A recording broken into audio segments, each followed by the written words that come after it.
বাংলাদেশ উন্মুক্ত বিশ্ববিদ্যালয়ের বিএ এবং বিএসএস পরীক্ষা 2025 অনুষ্ঠিতব্য পরীক্ষা 2026-এর পঞ্চম ও ষষ্ঠ সেমিস্টারের সাজেশনের বিষয়ে আজকের ভিডিওতে আলোচনা করা হবে। তবে এই ভিডিও শুরু করার আগে বাংলাদেশ উন্মুক্ত বিশ্ববিদ্যালয়ের সকল শিক্ষার্থীকে আন্তরিক শুভেচ্ছা, অভিনন্দন ও সালাম জানিয়ে শুরু করছি আমাদের আজকের ভিডিও। আসসালামু আলাইকুম। আজকের ভিডিওতে আমি আপনাদের যে বিষয়গুলো দেখাবো সবাই একটু মনোযোগ সহকারে খেয়াল করবেন। প্রথমত শিক্ষার্থী, যে আমাদের বিএ এবং বিএসএস পরীক্ষা 2025 অনুষ্ঠিতব্য পরীক্ষা 2026, সবার আগে জানতে হবে কারা কারা আপনারা এই পরীক্ষায় অংশগ্রহণ করতে পারবেন। এই বিষয়টি আগে আপনাদেরকে জানতে হবে।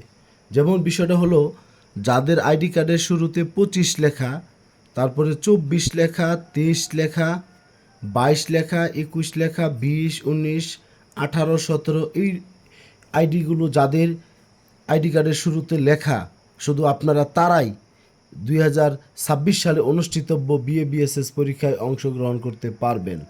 তার মানে 25 ব্যাচের শিক্ষার্থীরা প্রথম ও দ্বিতীয় সেমিস্টার, 24 আর 23 হলো তৃতীয় চতুর্থ, আর 22 ব্যাচের শিক্ষার্থীরা স্বাভাবিক নিয়মে পঞ্চম ও ষষ্ঠ সেমিস্টারের পরীক্ষায় অংশগ্রহণ করতে পারবেন। তাছাড়াও যাদের আইডি কার্ডের শুরুতে 21 লেখা, 20 লেখা, 19, 18, 17 লেখা, আপনারাও যদি কোনো কারণে বিএ বিএসএস পরীক্ষা পঞ্চম ও ষষ্ঠ সেমিস্টারে অংশগ্রহণ করে না থাকেন, বিএ বিএসএস পরীক্ষা 2025-এর জন্য আপনারা রেজিস্ট্রেশন করে থাকেন, তাহলে শিক্ষার্থী আপনারাও পরীক্ষায় অংশগ্রহণ করতে পারবেন। তার মানে স্বাভাবিক নিয়মে 22-এর শিক্ষার্থীরা, আর আপনারা যারা 21, 20, 19, 18, 17 যদি আপনারাও এবার পরীক্ষায় অংশগ্রহণ করার জন্য রেজিস্ট্রেশন করে থাকেন, তাহলে শিক্ষার্থী আপনারাও পরীক্ষায় অংশগ্রহণ করতে পারবেন এবং এই সাজেশনগুলো আপনাদের জন্য। এখন শিক্ষার্থী, আমি আপনাদেরকে একটু বিষয়গুলো বলবো। বিষয় হলো, আমি আপনাদের যে সাবজেক্টের পঞ্চম ও ষষ্ঠ সেমিস্টারের সাবজেক্টগুলোর যে সাজেশন দিব, সেখানে আপনাদের পরীক্ষায় বড় প্রশ্ন 8টা থাকবে, 4টা লিখতে হবে, 4 20 80।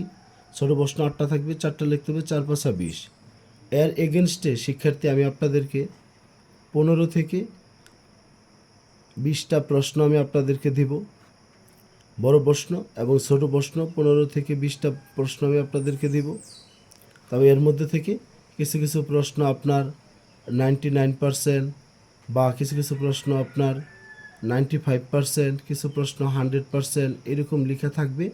আমি আপনাদেরকে বলবো যেগুলোর মধ্যে আপনার 99% বা 95% বা 100% লেখা রয়েছে, আপনারা ওই প্রশ্নগুলো শুধু ভালোভাবে কমপ্লিট করবেন। যাই হোক শিক্ষার্থী, এখন আপনাদেরকে আমি বলি, প্রথমত আপনাদের এখানে একটা সাবজেক্ট আমরা যদি আলোচনায় নিয়ে আসি, যে আপনার রাষ্ট্রবিজ্ঞান আপনার 4, এই রাষ্ট্রবিজ্ঞান 4, তারপরে আপনার এই সাবজেক্টের সাজেশনটা যখন আপনারা আমার কাছ থেকে নেবেন, তখন অনেকে প্রশ্ন করবেন যে স্যার, সাজেশনের সাথে তো আপনার এই প্রশ্ন কোড মিলতেছে না। আমি আপনাদের বলি, বিষয় কোডটা শিক্ষার্থী হলো 5304, এটা হলো আপনার বিষয় কোড। কিন্তু আপনার যখন কোশ্চেন কোড হবে, সেটা হলো 5305, এটা হলো আপনার কোশ্চেন কোড। দেখেন, আমি একটা ধারাবাহিকতা রক্ষা করে একেবারে সেকেন্ড সেমিস্টার থেকে শুরু করে পঞ্চম ষষ্ঠ সেমিস্টার পর্যন্ত আমি একটা কোড রেখেছি। তাহলে যেটা বলেছি আমি আপনাদের, পলিটিক্যাল সায়েন্স যে সাবজেক্টটা, রাষ্ট্রবিজ্ঞান, দেখেন এই যে রাষ্ট্রবিজ্ঞানের যে সাবজেক্টটা, এই সাবজেক্টটার কোড নাম্বার হচ্ছে আপনার সাবজেক্ট কোড 5304, কিন্তু আপনার প্রশ্নপত্র কোড হবে 5305, 5305। এই জন্য আপনারা বিভ্রান্তিতে হবেন না। এটা হলো আপনার সাবজেক্ট কোড, এটা হলো প্রশ্নপত্র কোড। এই প্রশ্নপত্র কোডটাই চূড়ান্ত কোড বলে বিবেচিত হবে। এই বিষয়টা আপনারা খেয়াল করবেন। এরপর শিক্ষার্থী আরও দু একটা বিষয় আছে, যেমন ধরেন আপনার ইসলামিক স্টাডিজ। ইসলামিক স্টাডিজে আপনি বলবেন যে স্যার, সাবজেক্ট কোডটা 5304। আমি আপনাকে দেখাচ্ছি, এটা আসলে আমাদের সাবজেক্ট কোড শিক্ষার্থী, এখানে সাবজেক্ট কোড 5304, এটা আমাদের প্রশ্নপত্র কোডও 5304। এটা আমি আপনাদের দেখাই প্রমাণ হিসাবে। এই যে আমাদের এখানে দেখতে পাচ্ছেন, এই 3 নম্বর যে সাবজেক্টটা ইসলামিক স্টাডিজ, এই যে দেখেন 5304 এটা কোড নাম্বার মিলে গেছে, এটা একটু খেয়াল করবেন। এরপরে আসেন আমাদের এই জায়গায় ইসলামিক স্টাডিজ বললাম, তারপরে ধরেন আমাদের সমাজতত্ত্ব 4, সবচেয়ে গুরুত্বপূর্ণ এই সাবজেক্টটা সমাজতত্ত্ব 4। এই সাবজেক্টের আমি আপনাদেরকে বলবো যে এখানে আপনারা দেখতে পাচ্ছেন যে সাবজেক্ট কোড 5304 কিন্তু প্রশ্নপত্র কোড হলো 5307। এই যে দেখেন সমাজতত্ত্ব, এই যে সাবজেক্ট হলো 5307 সাবজেক্ট কোড। এখানে দেখতে পাচ্ছেন এই যে সমাজতত্ত্ব 4 লেখা, শেষের সাবজেক্টের আগের সাবজেক্টটা 5307। এগুলো হলো শিক্ষার্থী আপনাদের পঞ্চম সেমিস্টারে যে সাবজেক্টগুলো।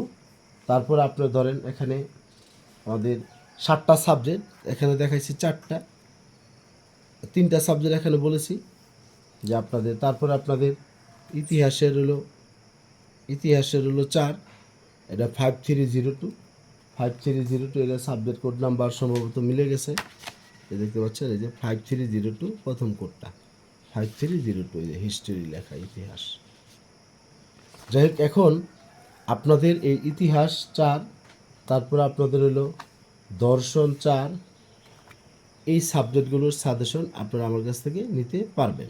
তাহলে শিক্ষার্থী আমি আপনাদেরকে যেটা বলছি যে আমাদের পঞ্চম সেমিস্টারের 3য় বর্ষের পঞ্চম সেমিস্টারের দর্শন সাবজেক্ট, তারপর আপনার হলো ইতিহাস 4, তারপর আপনার সমাজতত্ত্ব 4, পরবর্তীতে ইসলামিক স্টাডি 4, আর হলো আপনার রাষ্ট্রবিজ্ঞান 4। এই 5টা সাবজেক্ট এখানে কমপ্লিট আছে। আর অর্থনীতি আর আপনার হলো এখানে ভূগোল, এই 2টার কাজ আমি করতেছি, অতি শীঘ্র আমি আপনাদের দিতে পারবো বলে আশাবাদী। তবে শিক্ষার্থী সবচেয়ে গুরুত্বপূর্ণ বিষয় হলো আপনার এই সাবজেক্টগুলোর সাথে সমাজতত্ত্ব 4-এর আমি আপনাদেরকে গুরুত্বপূর্ণ আমি যে অঙ্কগুলো দিয়েছি সাজেশনে, সেগুলোর সমাধান শীটও আমি করেছি। এই সমাধান শীটটা আমি আপনাদেরকে দিব, যাতে করে আপনারা এখান থেকে অঙ্কগুলো করতে পারেন। কারণ 20 নম্বরের জন্য একটা অঙ্ক কতটুকু লিখতে হবে এগুলো শিক্ষার্থী এখানে ডিটেলস লেখা আছে, আপনারা সেই অনুযায়ী আপনারা প্রস্তুতি নেবেন। এটা গেল শিক্ষার্থী আমাদের পঞ্চম সেমিস্টারের সাবজেক্টগুলো। এবার শিক্ষার্থী আমি আপনাদেরকে দেখাবো যে বিষয়গুলো একটু খেয়াল করবেন, সেটা হলো আমাদের ষষ্ঠ সেমিস্টারের। ধরেন আপনার এটা হলো ইসলামিক স্টাডিজ 5, এটা বিষয় কোডের কথা আমি বলে দিয়েছি। এখানে আপনার এটার সাথে মিলুক বা না মিলুক সেটা আপনি খেয়াল করবেন। যেখানে ইসলামিক স্টাডিজে সাবজেক্ট কোড হলো 6305 আর প্রশ্নপত্র কোড হলো 6304, এই বিষয়টা খেয়াল করবেন। এই যে ইসলামিক স্টাডিজ 3 নম্বর সাবজেক্টটা 3 নম্বর সাবজেক্টটা 5305, এই যে 6305, এই 6305 হলো বিষয় কোড, আর প্রশ্নপত্র কোড হলো শিক্ষার্থী হলো 6304। প্রশ্নপত্র কোডটাই চূড়ান্ত বলে আপনারা বিবেচনায় রাখবেন। তারপর শিক্ষার্থী এরপর দেখতে পাচ্ছেন আপনার হলো রাষ্ট্রবিজ্ঞান, অর্থাৎ আমাদের বাংলাদেশের রাজনৈতিক উন্নয়ন, এই সাবজেক্টটা আপনি দেখতে পাচ্ছেন। তারপরে এখানে আমি আপনাদেরকে আরও দেখাবো যে আমাদের হলো সামাজিক গবেষণা সমাজতত্ত্ব 5, এই সাবজেক্টটা একটু গুরুত্বপূর্ণ, এই জন্য আপনাদের একটু বেশি বেশি করে পড়াশোনা করতে হবে। এরপর শিক্ষার্থী আমাদের ইতিহাস 5-এর যে সাবজেক্টটা সেটা আপনারা দেখতে পাচ্ছেন, ইতিহাস 5। তারপর হলো আমাদের হলো দর্শন 5। এই 5টা সাবজেক্ট আপনাদের 10টা সাবজেক্টের সাজেশন এখানে কমপ্লিট করেছি। আর হলো আপনার এখানে ভূগোল আর হলো অর্থনীতিরা কাজ করতেছি, আশা করা যাচ্ছে যে 4-5 দিনের মধ্যে আমি করে ফেলতে পারবো। এখন শিক্ষার্থী আমি আপনাদেরকে যেই কথাটি বলবো, যদি আপনারা আমার কাছ থেকে এই সাজেশনগুলো নেন, আপনাদের আলাদা কোনো গাইড বা বইয়ের কোনো সাজেশন আপনাদের ফলো করতে হবে না, আপনারা শুধু আমার এই সাজেশনগুলো ফলো করবেন। আর এতে আমি আপনাদেরকে যেটা বলি যে আপনাদের কাছ থেকে আমি সীমিত একটা পারিশ্রমিক নিব, কারণ এটা আমার হলো শিক্ষা কন্টেন্ট। ইউটিউবে ফেসবুকে তেমন ভিউ হয় না, সেটা আপনারা জানেন। যদি প্রয়োজন হয় তাহলে আপনারা দেখেন, এখন বিষয়টা হলো শিক্ষার্থী যদি আমার কাছ থেকে নিতে চান, আমি আপনাদের কাছে সীমিত একটা পারিশ্রমিক নেব। সেই পারিশ্রমিকটা আপনার 6টা বিষয়ের জন্য, আপনাদের 6টি সাবজেক্টের জন্য আপনারা আমাকে এখানে 615 টাকা আপনারা আমাকে পারিশ্রমিক দেবেন। 6টা বিষয়ের জন্য প্রতি বিষয়ের জন্য 100 টাকা করে। আর এই জন্য আপনাদের যদি কারো প্রয়োজন হয় তাহলে 01609781125 এই হোয়াটসঅ্যাপ নাম্বারে আপনারা আমার সাথে যোগাযোগ করবেন।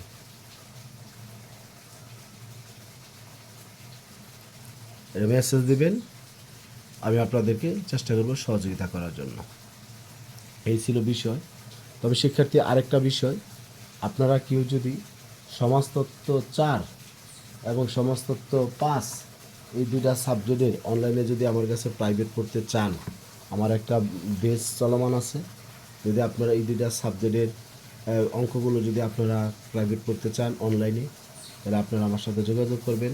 আমি আপনাদেরকে সার্বিক সহযোগিতা করব। তবে সেটার জন্য আমি আপনাদের কাছ থেকে যে পারিশ্রমিকটা নিব, আমি আসলে ওইটা মাস হিসাবে না, আমার যারা ছাত্র যারা করবে তাদের 1500 থেকে 2000 টাকার মধ্যে আমি একটা কোর্সে নির্ধারণ করেছি যে আপনাদের এই বিষয়টা কমপ্লিট করে দেওয়া হবে। 1500 থেকে 2000 টাকার মধ্যে আপনার এই দুইটা বিষয়, সমাজতত্ত্ব 4 আর 5 যতদিন সময় লাগে, আপনার এই সমাজতত্ত্ব 4 আর সমাজতত্ত্ব 5 যতদিন সময় লাগে আপনি 1500 থেকে 2000 টাকা দিবেন। আমি চেষ্টা করবো আপনাকে এই সাবজেক্ট দুটা কমপ্লিট করে দেওয়ার জন্য। আমার রানিং বেচ চলতেছে, সেই জন্য আমি আপনাদেরকে প্রস্তাবটি করা। আর অঙ্কগুলো আমি আপনাদের দায়িত্বের সাথে করাবো। আমার এই যে সাজেশনে যেই অঙ্কগুলো দেওয়া আছে, আপনারা দেখতে পাচ্ছেন আমি প্রথম পেজটার প্রশ্নগুলো দিয়েছি, তারপর আমি দ্বিতীয় পেজ থেকে আমি আপনাদের যেখানে অঙ্কগুলো রেখেছি এই সাজেশন ধরে ধরে আমি আপনাদের অঙ্কগুলো করে দিব তার যাতে করে আপনারা সবাই উপকৃত হন। যাই শিক্ষার্থী, আসলে অনেক কথা বলে ফেলেছি। যদি আপনাদের কারো আমার সহযোগিতা প্রয়োজন হয়, আপনারা আমাকে সাজেশনের জন্য 100 টাকা করে দিবেন। কেউ যদি 3টা নিতে চান 310 টাকা দিবেন। 6টা নিতে চাইলে 615 টাকা। এইভাবে আপনারা আমার সাথে যোগাযোগ করবেন। আমি চেষ্টা করব আপনাদেরকে সার্বিকভাবে সহযোগিতা করার জন্য। আর এখন প্রশ্ন আসেন যে স্যার, তাহলে পরীক্ষা কবে অনুষ্ঠিত হবে? আসলে এটাই আগে বলার প্রয়োজন ছিল, মিস্টেক হয়ে গেছে। আপনাদের পরীক্ষাটা হবে আগস্ট মাসের 3য় সপ্তাহে আপনাদের পরীক্ষা হওয়ার সম্ভাবনা 99%। কারণ আমাদের কিছুদিন আগে একটা বিজ্ঞপ্তি প্রকাশিত হয়েছে, সেখানে আমি আপনাদের ঘোষণা দিয়েছি যে আগস্টে পরীক্ষা অনুষ্ঠিত হবে। আগস্টের 3য় সপ্তাহে বিএসএস পরীক্ষা আপনার 2025 অনুষ্ঠিত, পরীক্ষা 2026 অনুষ্ঠিত হবে। সকলের সুস্বাস্থ্য দীর্ঘায়ু কামনা করে আজকের মতো এখানে শেষ করছি। সবাই ভালো থাকবেন, সুস্থ থাকবেন, আর আমার জন্য দোয়া করবেন। আসসালামু আলাইকুম।